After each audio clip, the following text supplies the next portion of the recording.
Hi hello అండి, అందరూ ఎలా ఉన్నారు? నేనైతే చాలా బాగున్నాను. ప్రెసెంట్ అయితే మేము కాశీ నుంచి అయోధ్యకైతే బయలుదేరుతున్నాము. రైల్వే స్టేషన్లో ఉన్నాము. అయోధ్య గురించి కొత్తగా చెప్పాల్సిన పని లేదండి. సాక్షాత్తు శ్రీరాముడు నడిచిన నేల రామ జన్మభూమి. నాకు తెలిసినంతలో దీని గురించి అయితే చెప్తాను. బౌద్ధ గ్రంథాల్లో అయోధ్యని సాకేత అని పిలిచేవారనమాట. మధ్యయుగంలో అయోధ్యపై వివిధ ఇస్లామిక్ పాలకులు పరిపాలించారు. సమయంలోనే కొన్ని పురాతన ఆలయాలు ధ్వంసమైపోయాయి. కొన్నింటి స్థానంలో మసీదులు నిర్మించారు. 1528లో మొఘల్ సైన్యాధిపతి బాబర్ ఆధీనంలో అయోధ్యలో బాబ్రీ మసీదు నిర్మించారు. అలాగే 20వ శతాబ్దం చివరి భాగంలో బాబ్రీ మసీదు స్థలం గురించి వివాదం మొదలైంది. ఇది రామ జన్మభూమిగా గుర్తించబడింది. 1992లో బాబ్రీ మసీదు కూల్చివేత జరిగింది. అలాగే 2019లో భారత సుప్రీంకోర్టు ఈ స్థలం మీద హిందువులకి హక్కుందని తీర్పిచ్చింది. ఈ తీర్పు తర్వాత రామ మందిరం నిర్మాణం ప్రారంభమైంది. అలాగే 2024లో జనవరి శ్రీరామ జన్మభూమి ఆలయంలో ప్రధాన విగ్రహ ప్రతిష్ఠ జరిగింది. ఇప్పుడైతే మేము రామ జన్మభూమికి అయితే వెళ్తున్నాము, అంటే రామ మందిరంకి. ఈ పైన కనిపిస్తున్న గోపురం అయితే హనుమాన్ గడి అండి. ఇక రామ మందిరంలో అయితే ఎటు ఫోన్స్ అయితే అలో లేదు కాబట్టి అక్కడ నేను ఏ వీడియోలు తీయలేకపోయాను. అలాగే అయోధ్యలో మనం దర్శించాల్సిన కొన్ని ముఖ్యమైనవి ఉన్నాయి. వాటిలో అయితే ముఖ్యంగా కనక భవన్, దశరథ్ మహల్, అలాగే సరయూ ఘాట్, సీతా రసోయి, ఇంకా ఎన్నో ఉన్నాయి. వాటిలో నేను 2 అయితే చూడగలిగాను. అవి ఏంటో ఈ వీడియోలో చూసేద్దాం. మొదటగా అయితే మేము కనక భవన్కి వెళ్ళామండి. ఈ కనక భవన్ అయితే రామ జన్మభూమికి దగ్గరలోనే ఉంటుంది. ఇప్పుడైతే మేము కనక భవన్కి నడుచుకుంటూ వెళ్తున్నామండి. చూస్తున్నారు కదండి, ఇదైతే కనక భవన్. వచ్చేసాము. బయట నుంచి అయితే చాలా అందంగా ఉంది. పెద్ద పెద్ద గోపురాలు అయితే లేవు, కానీ చాలా చక్కగా ఉంది. కానీ ఇదైతే త్రేతాయుగం నాటిదంటే అయితే కొంచెం నమ్మలేమేమో, ఎందుకంటే అప్పటిది కాబట్టి అప్పటిదైతే కాదు. ఈ ప్రస్తుతం ఉన్న భవనాన్ని అయితే 18వ శతాబ్దంలో నిర్మించారని చెప్తున్నారు. ఇప్పుడు మేమైతే లోపలికైతే వెళ్తున్నామండి.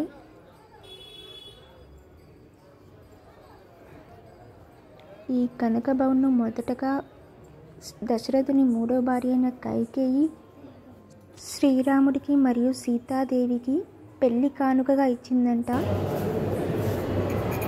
ఇది సీతారాముల నివాస స్థలంగా, పైగా ఏకాంత మందిరంగా కూడా చెప్పవచ్చు.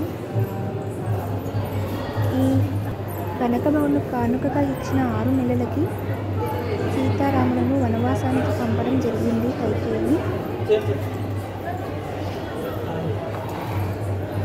ఆలయం అయితే లోపల బయటికి చూడడానికి చిన్నగా కనిపిస్తుంది, కానీ లోపలైతే చాలా పెద్దగా ఉందండి. ఈ ఆలయంలో ప్రధాన విగ్రహాలుగా శ్రీరాముడు, సీతాదేవి మరియు లక్ష్మణుడు బంగారు అలంకరణతో ఉంటారు. ఇక్కడ ప్రతినిత్యం రామ భజన అనేది ఖచ్చితంగా జరుగుతుంది.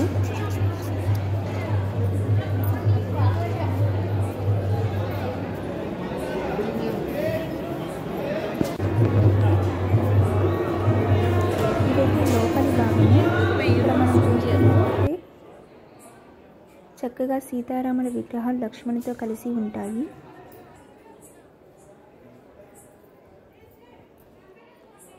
ఈ కనక మహల్కి కొంచెం దూరంలోనే దశరథ్ మహల్ కూడా మనకి కనిపిస్తున్నాయి. వాకబుల్ డిస్టెన్స్లోనే ఉంటాయండి ఇవన్నీ. ఇప్పుడైతే మేము దశరథ్ మహల్కి అయితే బయలుదేరాము. చూస్తున్నారు కదా, ఇదైతే దశరథ్ మహల్. ఇది కూడా అయోధ్య నగరానికి మధ్య భాగంలో ఉంటుంది. అంటే రామ జన్మభూమికి ఇది కూడా అతి సమీపంలో ఉంటుంది. ఇది కాలనీల మధ్యలో ఉండడం వల్ల ఈ భవనం సాధారణంగా పెద్ద కోటలా కాక ఆలయంలా ఉంటుంది. ఒకప్పట్లో ఇది ఒక మహల్ కావచ్చు, కానీ ఇప్పుడు ఆలయంలాగే కనిపిస్తుంది కూడా.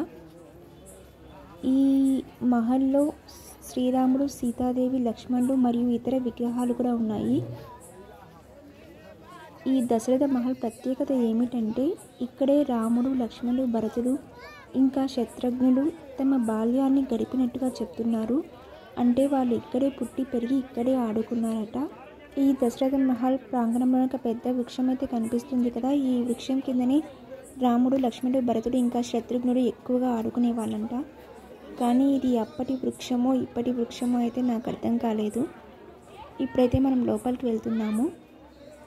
మాకు ఎక్కువగా చూడాల్సినవి ఎక్కువగా ఉన్నాయి కాబట్టి మేమైతే ఎక్కడా కూడా ఎక్కువసేపు కూర్చొని అయితే చూడలేదు, గబగబా చూసుకొని వెళ్ళిపోవాల్సి వచ్చింది. ఈ దశరథ మహల్లో అయితే నిత్యం రామనామ జపము అయితే ఖచ్చితంగా ఉంటుందండి.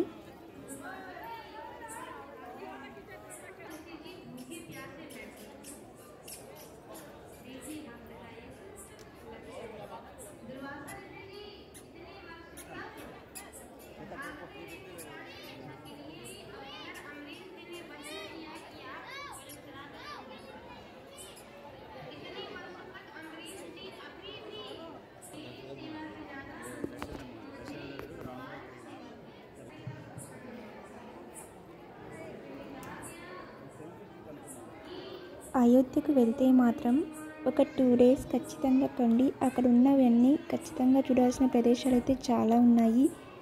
మాకు అంత టైం లేకపోవడం వల్ల మేమైతే ఎక్కువ ఏమీ చూడలేకపోయాము. మీకు ఈ వీడియో నచ్చిందని అనుకుంటున్నాను. ఎంతవరకు నచ్చిందో నాకైతే తెలీదు. ఒకవేళ నచ్చితే మాత్రం ఖచ్చితంగా లైక్ చేసి కామెంట్ చేసి అలాగే షేర్ చేయండి. ఇంకా సబ్స్క్రైబ్ చేయడం మర్చిపోవద్దు.